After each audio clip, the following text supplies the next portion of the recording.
Nandito po tayo sa ilog. Ah,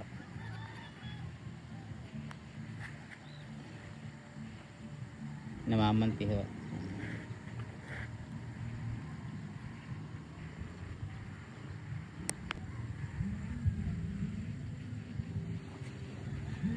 Parang wala ano. Maliliit eh. Nakita ko yanuhan nandyan eh. Takbuhan. Mga kaganon lang yun. Saka palay ko maliit. Mga ganun lang.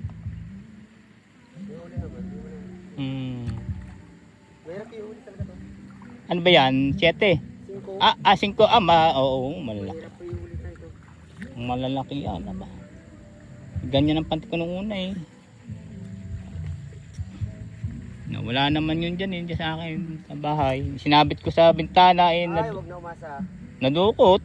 2. Isang 5, isang 6. Akala ko nanakaw eh. Oo, nawala nga. Nakasabit sa bintana, namili ko magladlad yung pinatutuyo. Yung basta nakaganyan lang. Nakaganon, nadukot. Nadudukot yun. Ganda karso na malapad naman yung tapla ba. Yan ang kalamitang huli. Ng ganyang 5. Pwede. May kunin naman, isang gawa naman ni ama.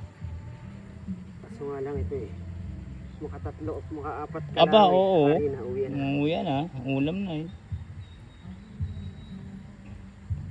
Ito palang bibiling ko. Isang 5, isang 7.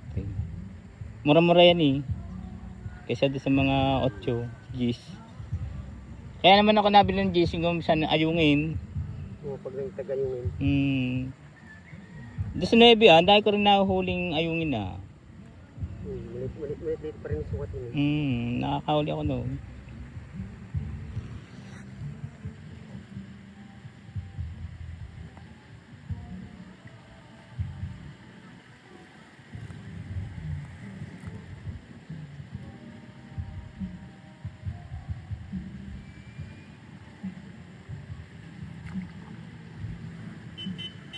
Pero sa araw, hindi naman nasalpok ang janitor, no? Nasalpok din. Nasalpok din. Nasubihira. Sa gabi lang talaga sila gala, ano? Sa gabi ang galang. May 2 na eh. Ulam na, ano ba? Malaki-laki na yan. Sinigang. Ayun lang hinuhuli namin eh. Pinapangat ko pa eh, para masarap. Saka piprito. Piprito. Ganon. Galit yung aking apo paggagawa. Tagal. Nakakahuli kami ng 2 kilo Ay talagang marami noon. Sa buong marami talaga noon. 2 kilo. At sabi sa akin napakahirap magawa ba. Minsan nga kalakalat din pa naman po tinitita niyo. Ito lang para magaling. Ipitin. Oo nga, para sigurado ano. Pagpulabog hindi ko sa mga.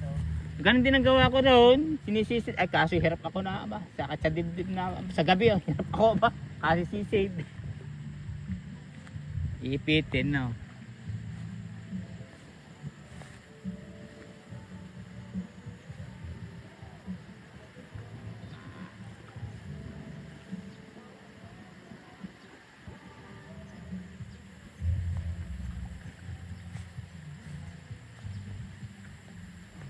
Pero nagkakalumot na sila ba? Naberde na eh.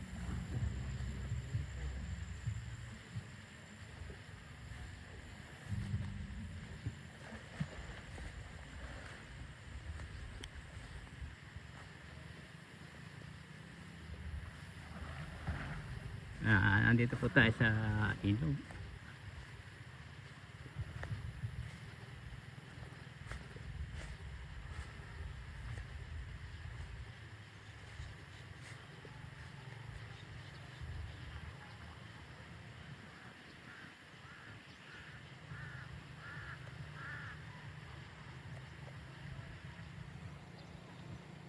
Napapasyal po tayo dito dahil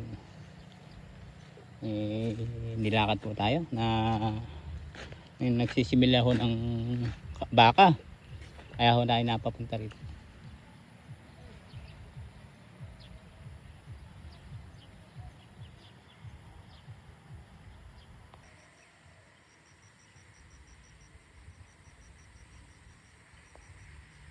May nakita tayo dito ng laway.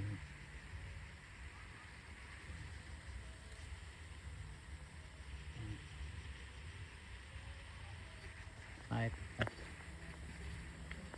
patay na ilog po. Patay na ilog po. Kung saan marami ho dito nakatiyan. Ito yung halaman. Napakagandang halaman.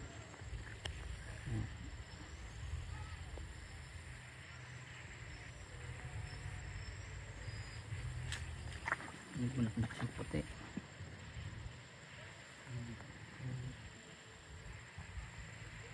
Dapat pa ito ang mga dahon.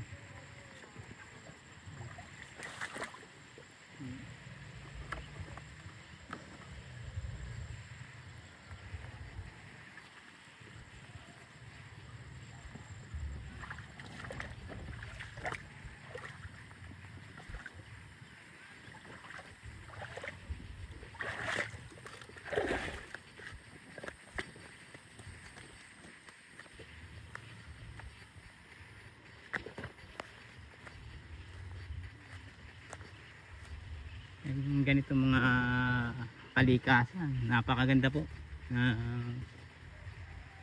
Pinapapunta sa mga ganito. Kaya mahilig po rin ako sa ganito. Mga bukid. Doon po tayo nabuhay. Yan, pang isda po. Yan ang aming naging kasiyahan sa buhay.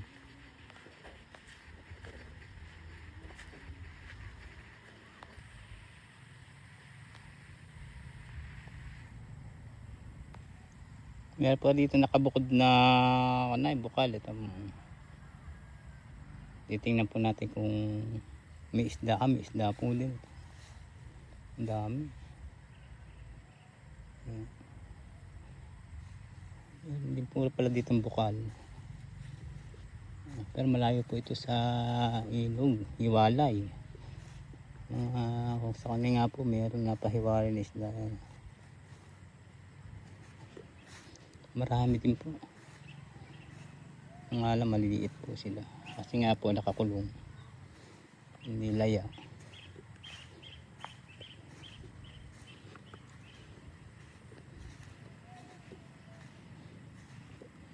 Malala, meron din eh.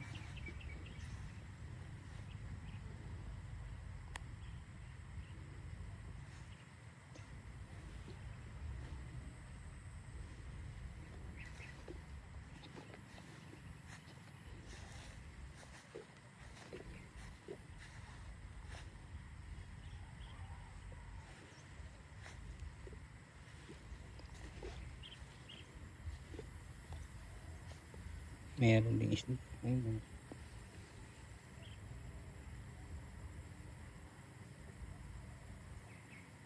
Madami din. Hindi katulad po ng laya, yung malayo sa malawak ng galaan. Ito lang ang kainan nila.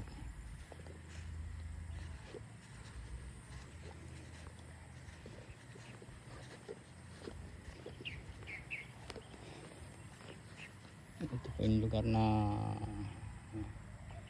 nakabukod na bukal. Ito po yung bukal. Abot po hanggang dulo din.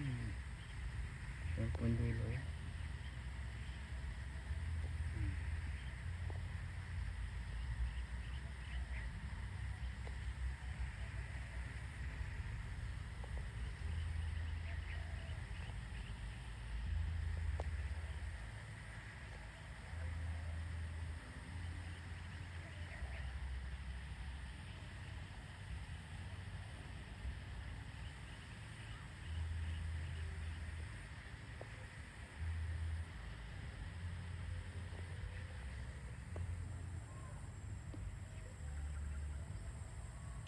Ito po yung kanduksong nun. Ayan. Atin tinitingnan po kung maraming isda, maraming laman. Sakaling marami pong laman. Dito po pala nagmumula po yung bukal.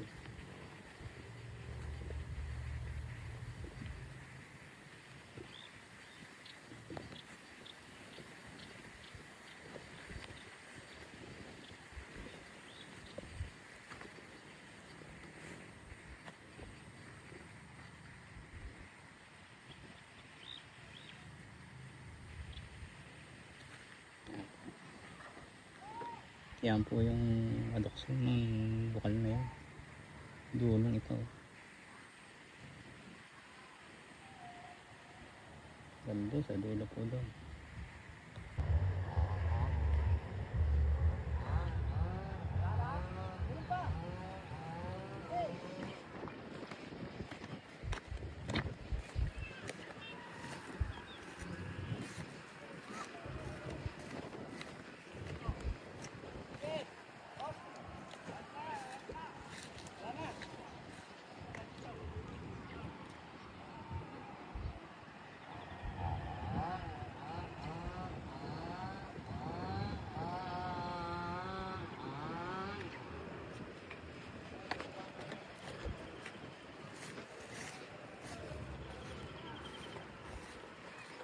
Floating ko na yung pala.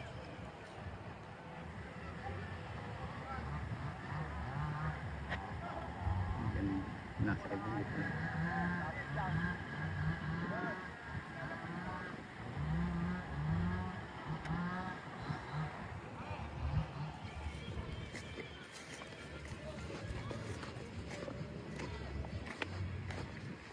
Ito,